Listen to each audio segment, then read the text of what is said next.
guys, pag-usapan lang natin ang breaking news. May pasabog na naman kasi at exclusive na pinag-uusapan. Catherine Bernardo at Daniel Padilla inuulaan ang pinagdadaanan kaya may ugot sa pag-acting yan. Grabe nga naman kasi dahil ang inala ng karamihan dahil sa pinagdadaanan umano ni Daniel Padilla at Catherine Bernardo, binuhos nila sa kanilang pag-acting ang tunay nilang nararamdaman sa totoong buhay dahil sa iwalayan katnyet. Yan kasi ang inala ng karamihan.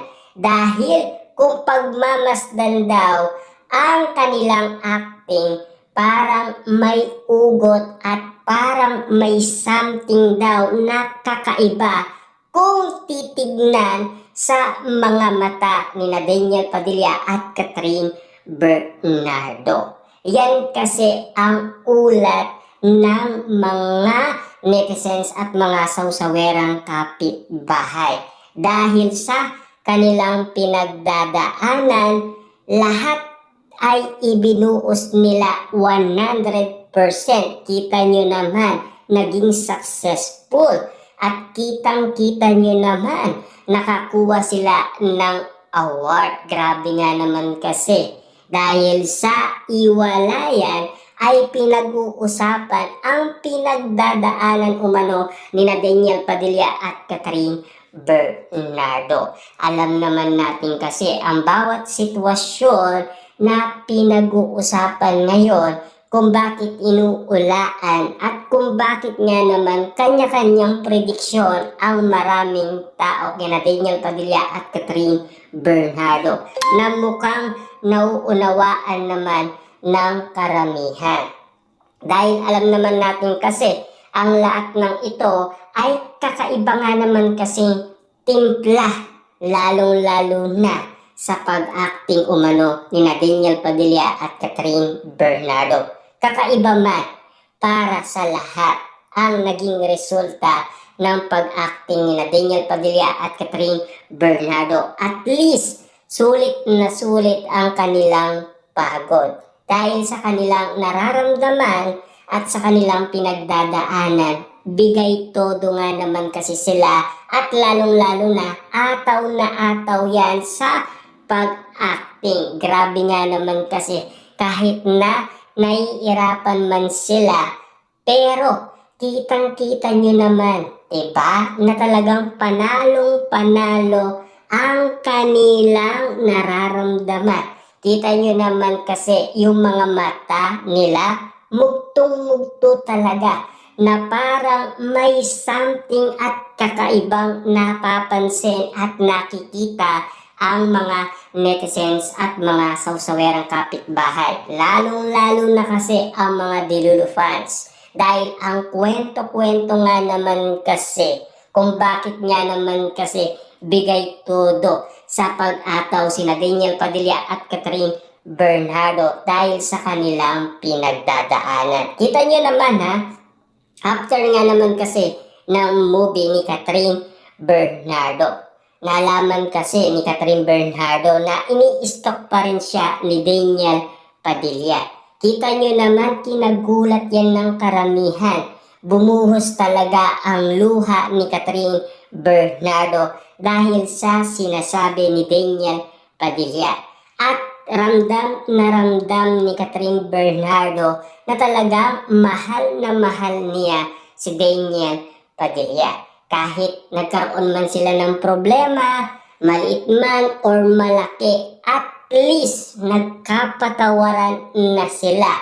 Ang pinag-uusapan na lang dito kung patatawarin ba ng pamilyang Bernardo si Daniel Padilla.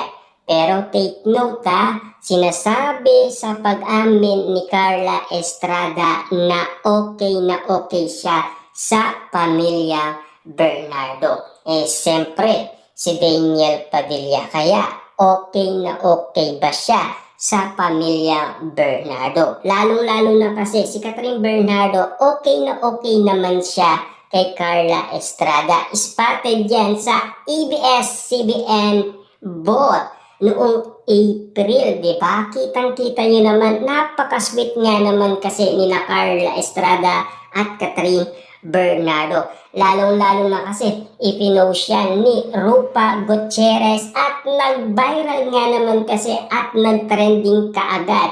At ang iniisip ng karamihan, baka si Ma'am Sheena ang maging susi na magkaroon ng balikan sina Daniel Padilla at Catherine Bernardo. Malaki man pagbabago ang nangyayari ngayon kina Daniel Padilla at Catherine Bernardo. At least, pinapatunayan naman nila sa isa't isa kahit na hindi man sila magkasama sa kanilang project. At least, kitang-kita natin na pinag-iirapan nila kahit mahirap dahil meron silang pinagdadaanan.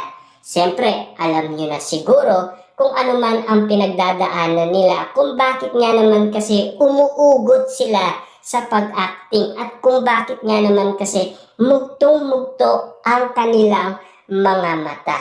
Malaki man ang paninibago ng mga Dilulu fans, mga netizens at mga sausawerang kapitbahay. At least, alam naman natin na si Daniel Padilla kahit walang Catherine Bernardo na kaya niya. Ganon din naman kasi si Catherine Bernardo kahit walang Daniel Padilla na kaya niya kahit nahihirapan man sila sa isa't isa.